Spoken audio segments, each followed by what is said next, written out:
बात आज की चैनल के कार्यक्रम आर पार में मैं सुरेंद्र चतुर्वेदी आपका स्वागत करता हूं। मित्रों, अजमेर, किशनगढ़ और ब्यावर में बिना पुलिस वेरिफिकेशन के रह रहे हैं 20,000 किराएदार। इनमें कितने हैं अपराधी, कितने काट रहे हैं फरारी। यूपी, बिहार और बांग्लादेश के सैकड़ों लोग मजदूरों के रूप में बने हुए हैं किराएदार।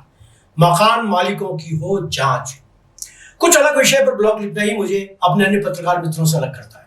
कोशिश करता हूं कि ऐसे अछूते विषयों पर लिखूं जो समाज के लिए महत्वपूर्ण हो और वर्णित जानकारियां जन उपयोगी हो।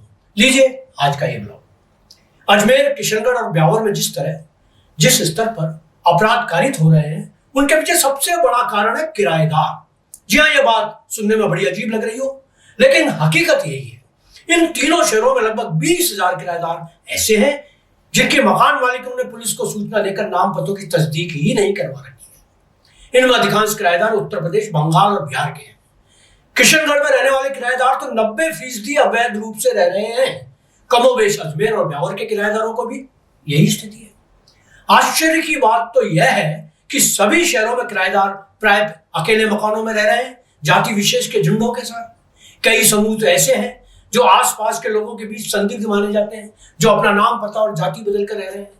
इनमें अधिकांश तो उत्तर प्रदेश और बिहार के वे लोग हैं जो इन तीनों शहरों की फैक्ट्रियों में मजदूरी करते हैं। मजदूरी करें तो भी कोई बात नहीं, मगर यहाँ तो कई लोग विभिन्न राज्यों के हार्डकोर अपराधी हैं जो मजदूरों के रूप में फरारी काट रहे हैं। चोर उचक्कों के गिरोह भी किराएदार बनकर रह रहे हैं। कुछ मकान मालिकों ने अपने मकानों के पोर्शन किराए पर दे रखे हैं, तो कई मकान मालिकों ने पूरे मकान ही किराए पर दे रखे हैं। किशनगढ़ और ब्यावर में तो एक ही मकान में दर्जनों लोग साथ रह रहे हैं। दुख की बात तो यह है कि कुछ पैसे वाले लोगों ने मकानों को किराए पर देने का धंधा ही बना लिया है।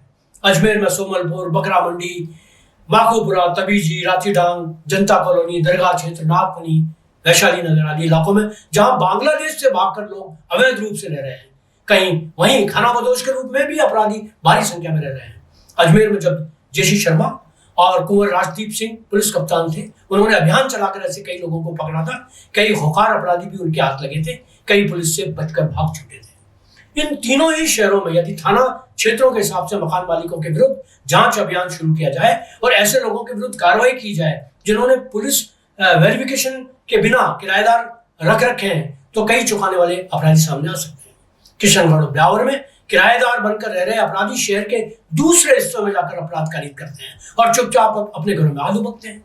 कई तो आसपास के दूसरे शहरों में जाकर वारदातों को अंजाम देते हैं। चैनी स्नैचर, जेब कतरे और ठगी करने वाले दिन में वारदातें करते हैं और चोर रात में। अभी हाल ही में वैशाली नगर में मांझी चाट वाले की दुकान के पर ऐसे ही कुछ अपराधियों ने चटोकरे का महंगा मोबाइल उड़ा दिया। सीसीटीवी से पता चला कि 4 लोग, जिनमें एक महिला भी शामिल थी, बाकायदा इस अपराध में लिप्त थी। अजमेर, ब्यावर और किशनगढ़ में खानाबदोश दिखने वाले ऐसे लोग आपको बाजारों, मंडियों, रेलवे स्टेशन और बस स्टैंड पर भीख मांगते दिख जाएंगे। सावधानी हटी कि दुर्घटना घटी। अजमेर, किशनगढ़ और ब्यावर के पुलिस उच्चाधिकारियों को तत्काल इस तरफ ध्यान देकर जांच दलों का गठन करना चाहिए। जरूरत है न केवल किराएदारों की जांच की, बल्कि मकान मालिकों की भी। जो मकान मालिक बिना पुलिस वेरिफिकेशन के किराएदार रखते पाए जाए, उनके विरुद्ध सीधी कार्रवाई होनी चाहिए। मेरा मानना है कि जो भी अपराधी कहीं भी पुलिस के हाथ लगे, उसका पता लगाया जाए कि वह रहता कहाँ है, उसका मकान मालिक कौन है। यदि मकान मालिक ने उसका वेरिफिकेशन नहीं करवा रखा हो, तो अपराधी के साथ साथ उस पर भी कठोर कार्रवाई होनी चाहिए।